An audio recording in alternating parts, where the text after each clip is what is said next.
Hi, the third part of this series of videos, again serious video about this Nazi personality type and character traits, is the removal of choice of another person. It's about force and control to remove another person's choice. So let's say, I don't know, it's obvious, that's easy to understand.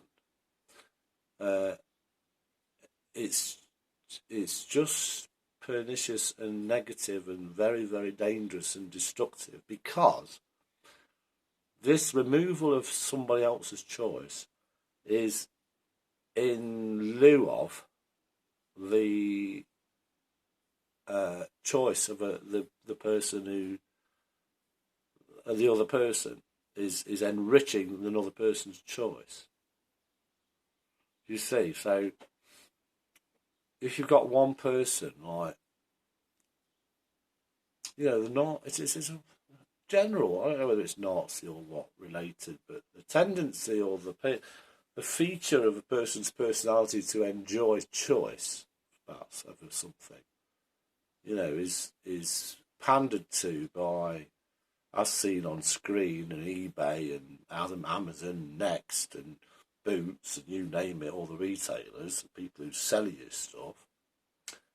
I mean, the choice is pretty endless what we can buy, isn't it, these days? But that choice is a commercial. It's like a commodification of, in your mind. It's a commodification. It's a commodity that you're choosing. But people also, you have to remember that object relations refers specifically to the sublimation of an object that you crave and desire, like a penis or a vagina or a breast, or whatever it might, a mouth, into an object of a handbag or a shoes or something, or a motor car. And it's not sublimation, it's the exchange of, or transference of, the desire for the physical object of a person, cock, mouth, tits, arse, bum, pussy, into an object that you could buy in a shop. So obviously people everybody, if you have 3 pair of shoes to look at, well, a pair of shoes, will choose them. But that is all at the expense of the removal of choice of someone in India who's forced to make Manchester United football shirts for 2p a day when they're sold for £1.86 to Manchester United, and then they're sold for £60 to the members of the public in Manchester. So dialectically index that fucker back to the person, the 6-year-old sewing the shirt in, India or Pakistan or wherever it is. Conceive of the number and repeated echelons of choice removal that are gone through in the transportation of that product into the Manchester United fucking kit shop at their stadium.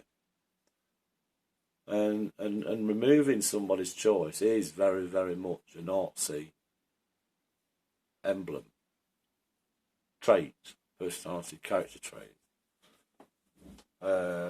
And again, that relates and directly relates to psychiatry, back to psychiatry, as the, bedrock of design for that mentality to be reproduced at all costs in this society, in this world, this planet, this genus, genre, this type of life, clothing clad life, humans. And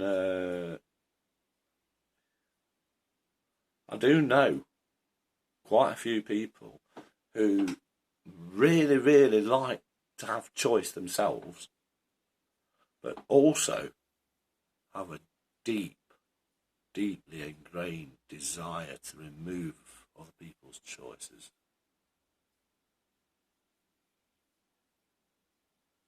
Do you know what I mean? And so, I mean, it's easy. It's like it's one another grey area in terms of like a lot of people have that desire, a little bit, and subscribe to psychiatry as like the only endpoint for certain people who are animals or believed to be animals or violently uncontrollable, irascible monsters. Monsters, you see. And this is another thing, like it's all born in childhood, very, very early ages. I mean, tantrums at 2 years old gives you an indication of like how frustrated a poor fucking girl is. Only 2 years old. Nothing else. They're not stupid babies. But it's born in from day one. You know, potty training, you name it. Burping, feeding, try and get them regular, you know, whatever it is, regular medication. Oh yeah, anyone that fits in with a routine like that, however long spread out a pattern it was, if they had to like survive, you'd fit in with it. But that's the point at which, you know, tantrums perhaps at 2 is when they just decide they want to kill you. Or someone, something, destroy something. Oh, that's interesting, isn't it? I hadn't thought about that. But anyway, yeah.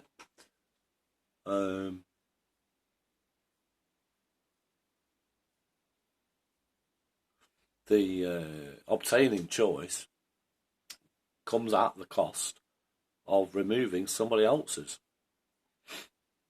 basically.